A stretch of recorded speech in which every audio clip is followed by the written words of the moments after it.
আসসালামু আলাইকুম বিসমিল্লাহির রহমানির রহিম। বারান্দার গ্রিল গেট চাচ্ছেন তাদের জন্য এই ডিজাইনটা বেস্ট।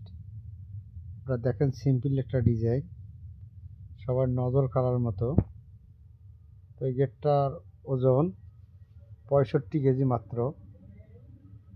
খুব সুন্দর একটা আনকমন ডিজাইন। তো বারান্দার গেট দিলে আপনারা এরকম করে দিতে পারেন।